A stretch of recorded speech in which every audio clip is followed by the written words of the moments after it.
Depuis plusieurs mois, il y a un mot sur toutes les bouches dans la tech, MCP. Est-ce que c'est encore un buzzword qui nous vient de la révolution des IA ou est-ce que c'est un outil qui peut être vraiment utile? Mais encore plus important, est-ce que ça peut servir dans le monde du DevOps? J'ai pas complètement la réponse, mais dans cette vidéo, on va voir ce qu'est un serveur MCP et je vais également vous présenter des serveurs qui pourraient vous servir si votre boulot c'est de déployer des trucs. Rapidement, si vous ne me connaissez pas, je suis Geoff, je fais des vidéos sur le DevOps et le développement web et si c'est des sujets qui pourraient vous intéresser, je vous invite à vous abonner et à partager cette vidéo. Allez, maintenant checkons les MCP.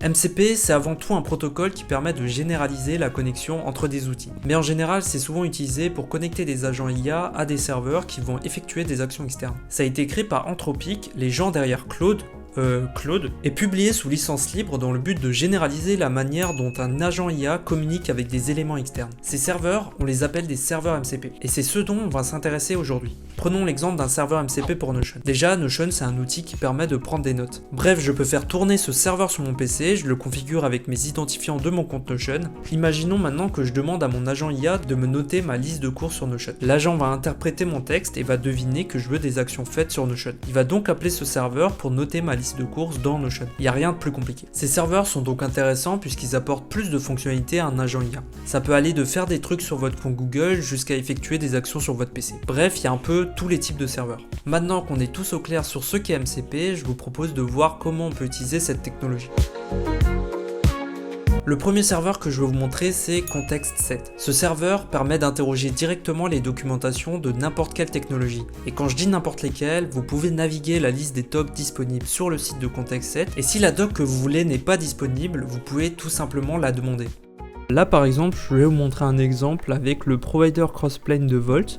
Vault, c'est un service de HashiCorp qui permet de stocker des secrets. Par exemple, là, je le trouve pas dans Context7, donc je vais tout simplement prendre le lien GitHub, aller dans Add, et ensuite, je peux tout simplement coller le lien, et maintenant Context7 est en train de parser la doc depuis le repo GitHub que je lui ai donné, et ensuite, je peux tout simplement retrouver cette doc sur le site de Context7 pour l'utiliser avec mon serveur MCP. Imaginons maintenant que vous utilisez le provider Terraform pour AWS, et vous voulez vite fait créer une base de données sans avoir à ouvrir votre navigateur et à fouiller dans les docs officiels. Et ben vous pouvez juste demander à GPT. Pour utiliser Context7 ensuite, je peux tout simplement demander à mon agent IA d'utiliser Context7 avec un provider, là le provider Terraform AWS. Ensuite je vais tout simplement lui demander ce que je veux. L'agent IA va me dire qu'il va utiliser le serveur MCP de Context7. Je vais tout simplement l'autoriser et ensuite GPT va pouvoir utiliser la doc pour me donner ce que je veux. Donc là dans ce cas c'est juste une simple base de données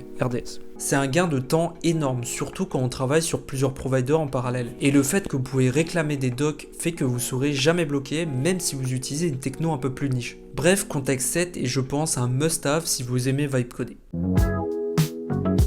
Le deuxième serveur MCP dont on va parler, c'est Memory. Simplement, elle permet de stocker du contexte entre vos chats. Et il stocke tout ça dans un simple fichier JSON. Ça permet donc de vérifier qu'est-ce qu'il stocke et où. Avec ça, vous pouvez très bien demander à Memory de retenir le nom de votre profil AWS. Comme ça, quand vous avez une commande à faire, il va pouvoir utiliser le bon profil. La prochaine fois que vous en aurez besoin, vous n'aurez pas besoin de le redire à votre agent. Memory vous le ressort instantanément. C'est simple comme utilisation, mais peut être pratique quand vous avez plusieurs profils et que vous voulez pas les redonner à GPT à chaque fois. Pour le serveur MCP Memory, pour commencer, vous pouvez voir déjà que pour utiliser la commande AWS, je dois lui préciser un profil, donc dans ce cas-là c'est Geoff. Donc j'aimerais bien que GPT puisse retenir que mon profil c'est Geoff.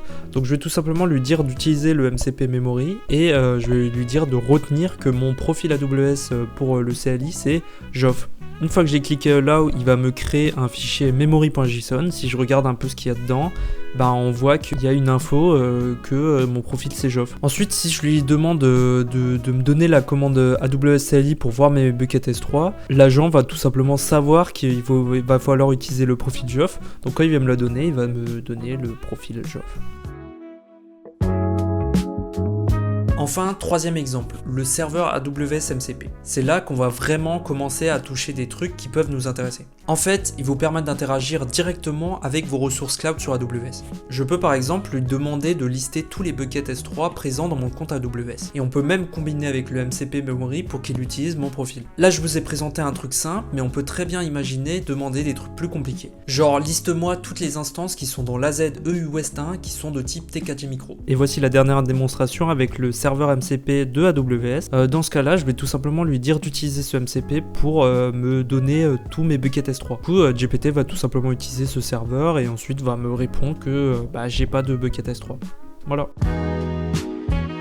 Là, je vais vous donner mon avis totalement personnel à moi. Je trouve que les MCP ont un potentiel, mais que c'est pas encore assez utilisé. Et attention, je parle pas ici d'utiliser ça pour du développement. Effectivement, pour les devs, les MCP c'est bien connu et super efficace lorsque vous faites du spec-driven développement par exemple. C'est une manière de coder où vous définissez d'abord les technos utilisés, les fonctionnalités, le contexte de l'app, avant de la coder. Ça fait un petit moment que c'est utilisé, notamment avec des outils comme Taskmaster AI, et maintenant c'est possible de faire des dingueries. Mais pour le monde DevOps, même si on a déjà du coup des MCP comme celui d'AWS qui permet d'interagir avec votre infra, son utilisation c'est assez mal documenté ou discuté.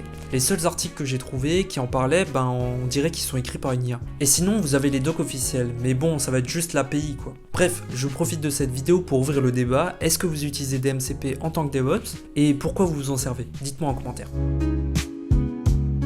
Voilà, maintenant vous savez ce qu'est un serveur MCP et avec les quelques exemples que je vous ai donnés, vous avez peut-être maintenant des idées de comment les utiliser. Bien sûr, il y a une infinité d'autres manières de les utiliser et là je vous ai que présenté 3 serveurs. Si cette vidéo vous a plu, pensez à mettre un like, à vous abonner et dites-moi en commentaire si vous avez un sujet en particulier que vous voulez traiter. Merci d'avoir regardé et à très vite pour une nouvelle vidéo.